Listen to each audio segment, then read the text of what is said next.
What's good? It's your boy RichSticks. Today I'm gonna be bringing you a video on guard impacts. I think that guard impacts are pretty important to the game. It's a really good defensive option if you know when to time it and when to place it and all that.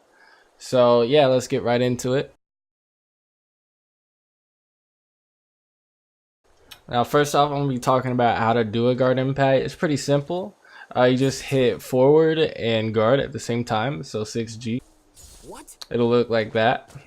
And so guard impacts, I'm gonna have the dummy go do a guard impact real quick. It beats highs, mids, also lows, but it loses to break attacks and unblockables.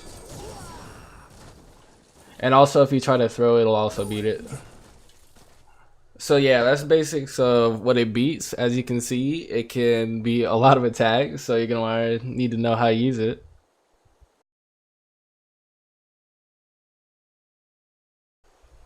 So when you want to use it is when it's not your turn. So pretty much when you're at negative frames, or if someone's doing a string that you know you can slip it in. That's also another place.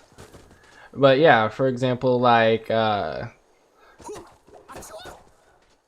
so I'm gonna 2A right here, and since my opponent's gonna block the 2A, that means it's not my turn. I'm at minus frames, but we're gonna get into like frames and all that later. So just in general, if your opponent blocks an attack, chances are that it's not going to be your turn. So if you don't want to take like the following mix up and you know that they're going to attack, you can throw out a guard impact. And that's pretty much what it looks like when it's successful. So what you can do with that is you can hit your opponent, and unless they do something called a regi, then they take damage. It's going to be scaled back damage, but it's still good damage.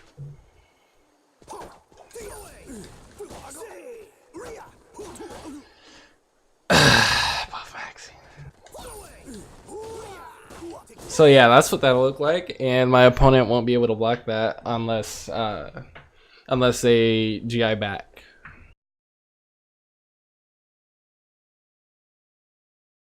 But you have to be careful when you do GI, because there are ways to beat it if your opponent knows that you're gonna do it. So one way would be through a break attack, and there are a lot of break attacks out there that have a lethal hit just for beating guard impacts. And so it's usually your A plus B move. On Maxi it's A plus B, and this is what it looks like. And so you can get like a really big combo from it once you get to optimizing that. So you do have to be careful when you use it. Another way to beat it is you can just wait, look at it, and then hit your opponent, because it's just like a normal move where you can whiff punish it.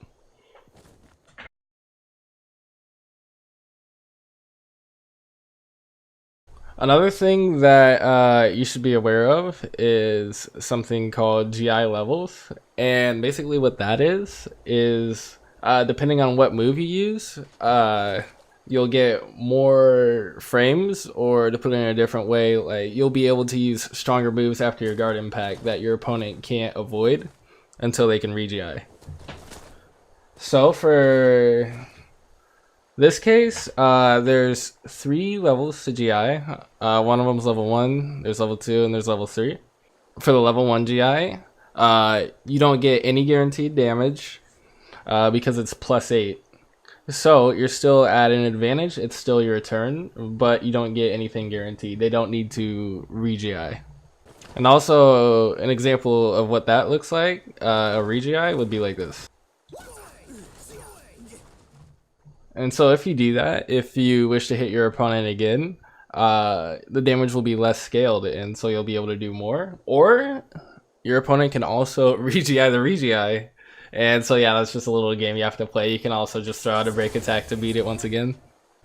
But yeah, the way to identify whether it's a level 1, level 2, or level 3 guard impact is by looking at your opponent.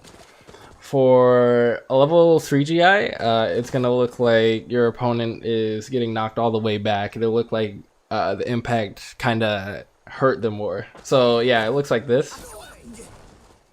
And so when you looked at my character model, when I tried to attack, it looked like he was pretty much knocked all the way back.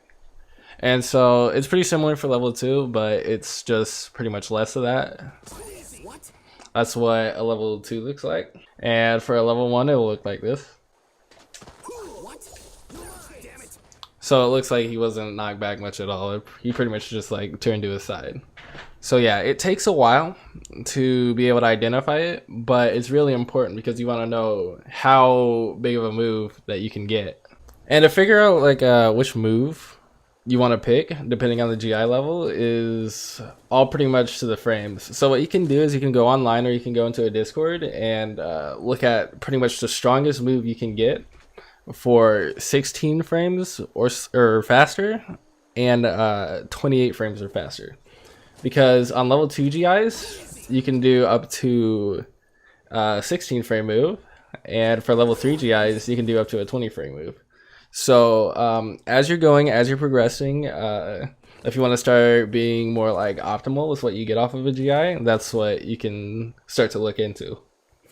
That's kind of a more advanced thing. You don't need to like worry about that as much, but just start out by looking at which GI level it is.